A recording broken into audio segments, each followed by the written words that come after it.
15ویں شب، شب برات، یہ وہ شب ہے جس میں اللہ رب العزت اپنے بندوں کی لغزشات، معصیتیں، خطائیں اور گناہ معاف فرماتا ہے، درگزر فرماتا ہے۔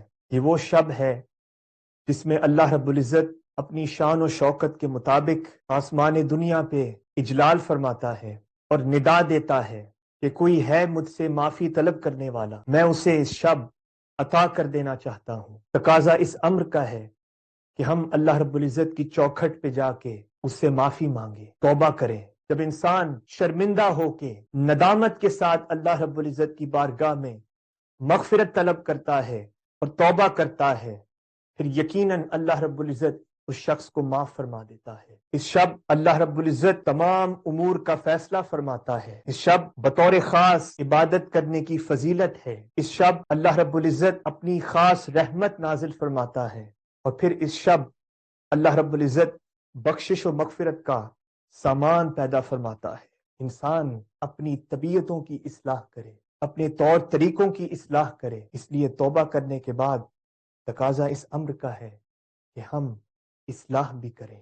الامام القشیری اپنے رسالہ میں بیان فرماتے ہیں کہ اہل عرب کی زبان میں توبہ کی حقیقت رجوع ہے، یعنی پلٹ کر واپس آ جانا، سیئات کو چھوڑ کے رجوع کر کے حسنات کی طرف بڑھنا، اسے توبہ کہتے ہیں۔ خدا کی بارگاہ میں پلٹ کے واپس چلے جانا، اسے توبہ کہتے ہیں۔ حضور نے فرمایا توبہ ندامت کو کہتے ہیں۔ جب انسان اپنی غلطیوں پہ، اپنی نافرمانیوں پہ ندامت محسوس کرتا ہے، شرمندگی محسوس کرتا ہے، وہ انسان سمجھ لے کہ وہ مقام توبہ پر فائز ہے۔ جب تک ہم اپنی غلطیوں اور نافرمانیوں کی شناخت نہیں کریں گے، اس وقت تک ہم اپنی غلطیوں کا احساس ہی نہیں کر سکتے، اور جب ہم اپنی غلطیوں کا احساس ہی نہیں کرتے، اس وقت تک انسان اپنی غلطیوں پر شرمندہ ہی نہیں ہوتا، اور جب تک انسان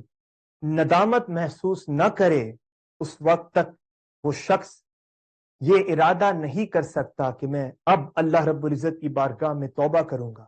ہم اپنی مغفرت، بخشش اور توبہ کو یقینی بنانا چاہتے ہیں، تو ہمیں چاہیے کہ ہم حضور علیہ الصلوۃ والسلام کا وسیلہ اور واسطہ پیش کریں۔ حضور نے فرمایا، آپ تصور کریں کہ انسان جنگل میں سفر کر رہا ہے اور ساتھ اس کی اونٹنی ہے، اونٹنی پر زیادہ سفر ہے، چلتے چلتے جنگل میں وہ اپنی اونٹنی کھو بیٹھتا ہے، پھر وہ انسان پریشان ہو جاتا ہے، اپنی اونٹنی کی تلاش میں کبھی ادھر جاتا ہے، کبھی ادھر جاتا ہے، اور صحیح مسلم کے الفاظ ہیں کہ وہ ڈھونڈتے ڈھونڈتے پریشان ہو کے مایوس ہو جاتا ہے اور کسی درخت کے نیچے آرام کرنے لگتا ہے۔ حضور نے فرمایا، آپ تصور کریں کہ وہ شخص اٹھتا ہے، اس کی آنکھ کھلتی ہے تو وہ دیکھتا ہے کہ اونٹنی اس کے پاس ہے، وہ جلدی سے اس کی لگام پکڑ لیتا ہے۔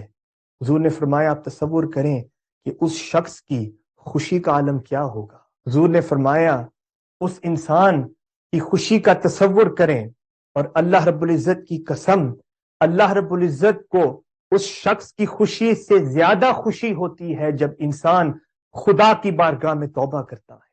انسان کا قصور ہے، یہ انسان کی کمزوری ہے کہ پروردگار عالم کے دروازے توبہ، مغفرت و بخشش، رحمت کے کھلے ہیں، مگر ہم اس میں داخل نہیں ہونا چاہتے۔ حضور نے فرمایا، جو کثرت کے ساتھ استغفار کرے، اللہ رب العزت اس شخص کو ہر غم سے نجات عطا فرما دیتا ہے، اور پھر اسے رزق وہاں سے عطا کرتا ہے جہاں اس کا وہم و گمان بھی نہیں جاتا۔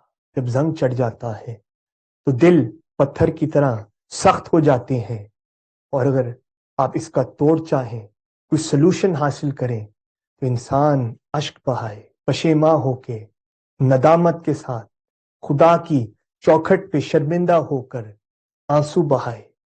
اشک بہانے سے دل میں رقت پیدا ہوتی ہے، دل دوبارہ نرم ہو جاتے ہیں۔ اللہ رب العزت نے سیدنا داؤد علیہ السلام سے وحی فرمائی، اور اسے الامام القشیری نے اپنے رسالہ میں بیان کیا کہ جو لوگ مجھ سے اپنے منہ پھیر چکے ہیں، اگر وہ جان لیں کہ میں ان کا کتنا انتظار کر رہا ہوں، اور اگر وہ یہ جان لیں کہ ان کی ترک معصیت کا میں کتنا مشتاق ہوں، تو وہ یہ سن کر مر جائیں گے، ان کی موت واقع ہو جائے گی۔ اللہ رب العزت نے حضرت داؤد سے فرمایا اگر مجھ سے منہ پھیرنے والوں کے لیے یہ ارادہ ہے، ان کا منتظر ہوں، ان کا مشتاق ہوں، تو سوچیں جو میری طرف پڑھتے ہیں، جو میرا ذکر صبح و شام کرتے ہیں، تو ان سے میں کتنی محبت کروں گا۔ ہمیں چاہیے کہ شب ہم قیام کریں، دن کو صیام کریں، خلوص کے ساتھ مغفرت طلب کریں۔